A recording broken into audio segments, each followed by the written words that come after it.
Welcome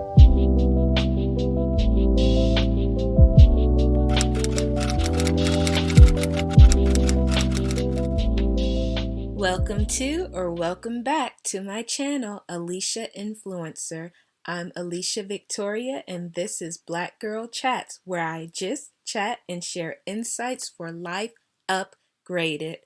So in today's episode, episode 22, I want to share about deodorant and more specifically about deodorant hacks. Really a deodorant hack that is a game changer, and I feel particularly for women. And I say that because as a woman myself, I found this to really work after years and years of trying different things with deodorant. And like with many women and probably yourself, you've probably used a number of different deodorants, types of deodorants, formulations, natural, more what they call chemical based or aluminum deodorants throughout the years. So as far as expertise wise, I've been using deodorant since a teenager. I think even for fun as a preteen, I was using those little Avon roll-on deodorants like Sweet Honesty, Throwback and Shout Out, if you remember those.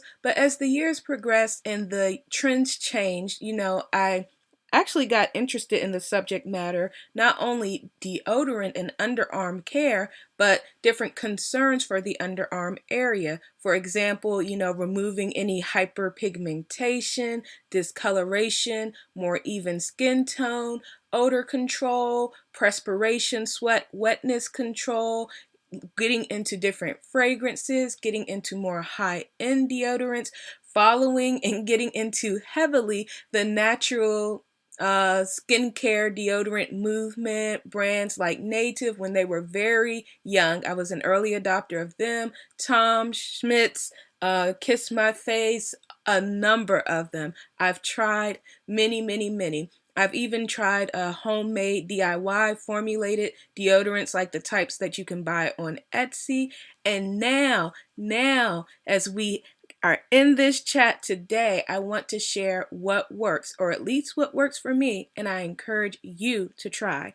So, some of the complaints around deodorant is that it can be messy, that it can leave residue, that it can leave wetness from like the type of formulation, whether that's block, roll-on, etc., that it can be too strong, that it can irritate sensitive skin, that it doesn't work well for those who have hair under their arms, that it builds up residue on both clothes and skin, and that it contributes to hyperpigmentation. So if any of these are your concerns, any of these, are your concerns, listen up. I have found that moving from the traditional forms of deodorant may just be the key to making it work. So 3 things needed for this hack, or 3 types of products that you can use in versatile ways to really eliminate a lot of the problems aforementioned. So, drum roll. I found that moving to deodorant spray eliminates a lot of those problems. Aerosol deodorant spray. But not just any type of deodorant spray, because I used to have as a backup a travel-friendly type of deodorant spray, the Dollar Tree brand. It was very strong, it still went on wet, it took longer to dry, etc. And I would consider it one of the entry points as I learned more about deodorant sprays.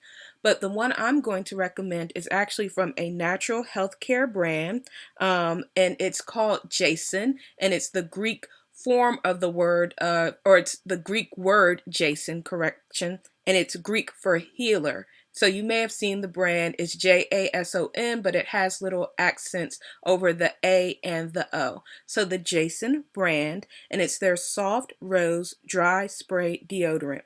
And so it has no aluminum, parabens, baking soda, butane in it, and no animal testing.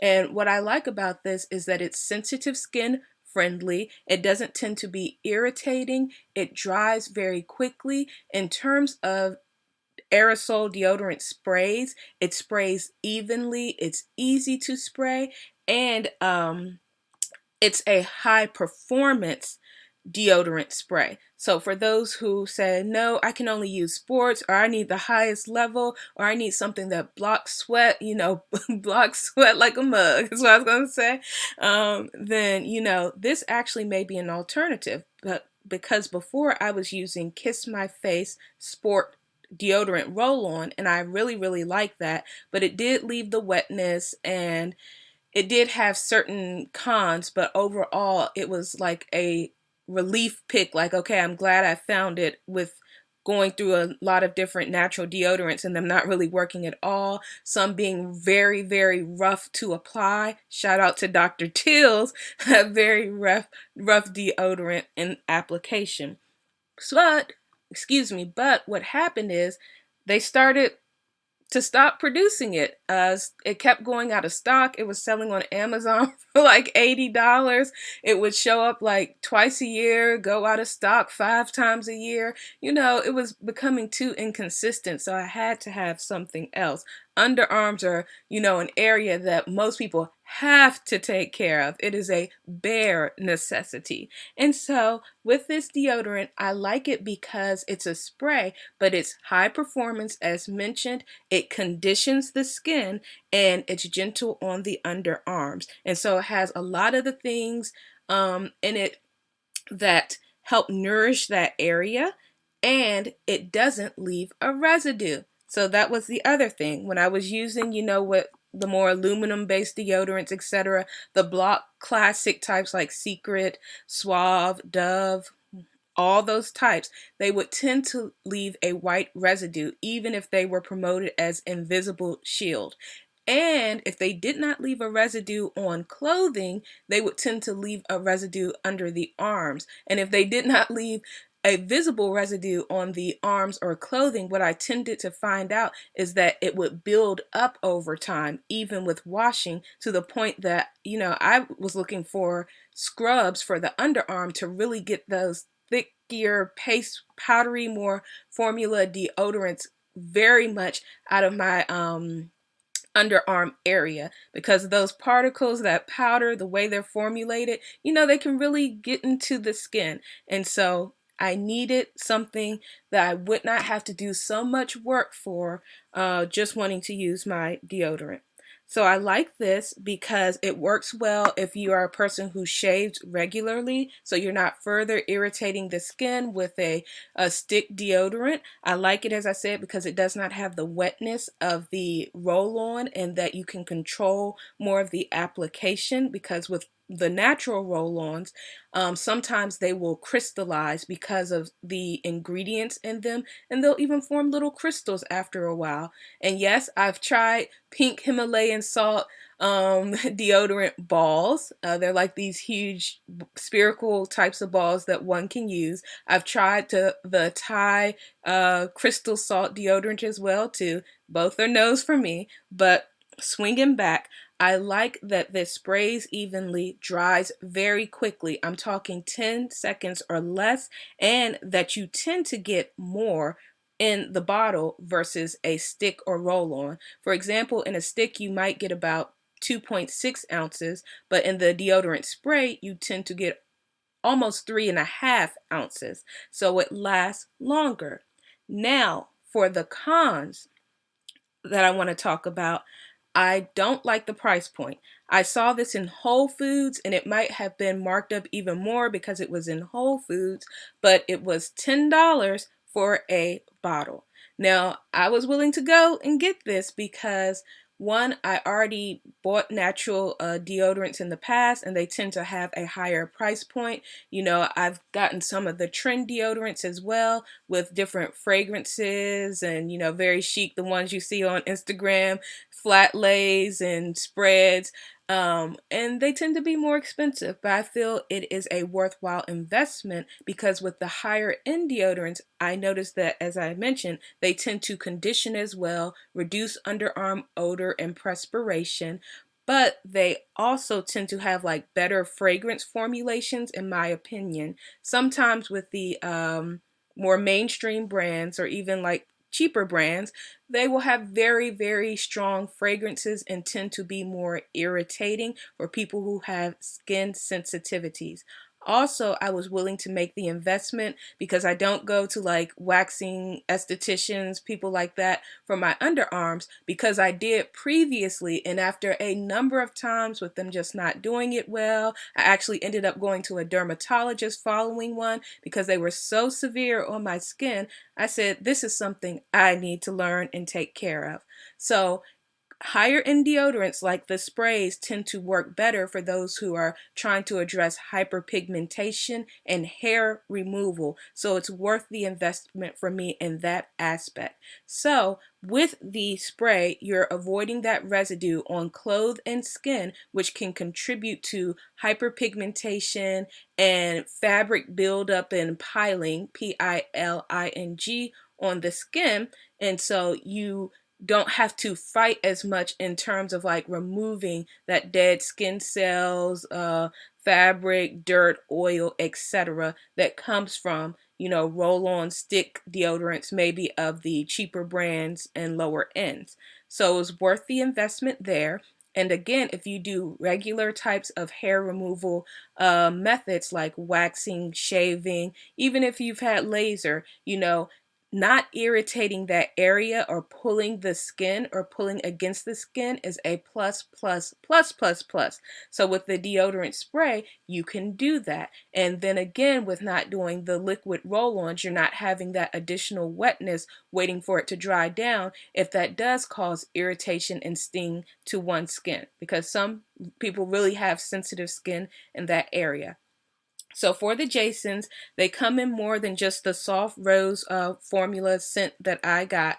They have it in citrus and ginger for men. They have it in hemp seed and aloe as well. I think that's for both men and women. They have it in minerals, ocean minerals, and eucalyptus. So again, ocean minerals and eucalyptus. And they have it in soothing cucumber and tea tree. Tea tree, though, is for their stick, which I would not recommend their sticks based on my experience, because I have gotten those, did not like them really at all, but to each their own to try. But in terms of the deodorant sprays, those are some of the fragrances or formulations. And so, of course, you can go to the Jason website, which I will link in the description box, to locate the product yourself. Some will be on Amazon, some will be at Whole Foods, and or at different natural health food types of stores. Jason products can be harder to find, so they're not the types of products that you can just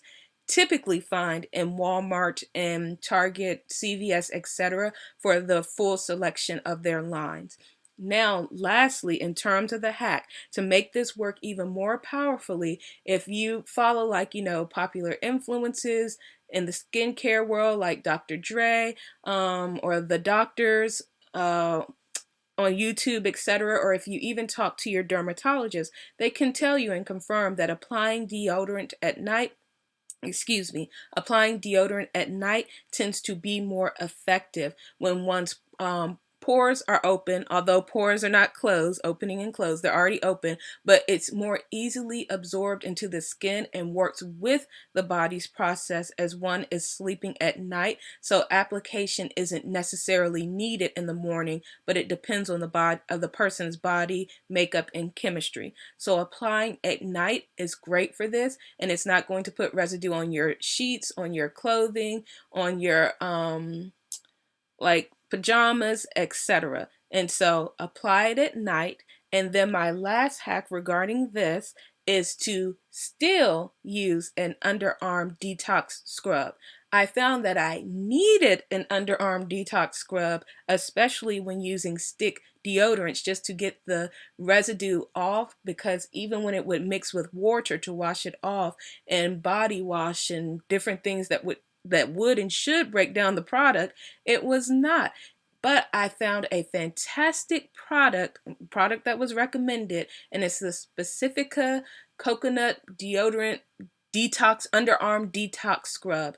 It has charcoal in it, it has coconut in it, it smells fantastic, and it works very well for removing dirt, oil, skin, not in terms of abrasive, but like skin cells, skin cell buildup, and really clearing that area and preparing it for whatever deodorant you're going to put on. So if you choose not to use a deodorant spray and you love your trusted stick, roll-on, Himalayan pink salt ball, whatever, but you're still facing some of that, or you're having issues around hyperpigmentation, that helps as well with evening the skin tone and prepping for additional product application, whether that's deodorant, whether that's, a glycolic acid, though use that safely. I'm going to link a video in the description for those of you all who are using that from Dr. Alexis, another well-known YouTube dermatologist, and she's particularly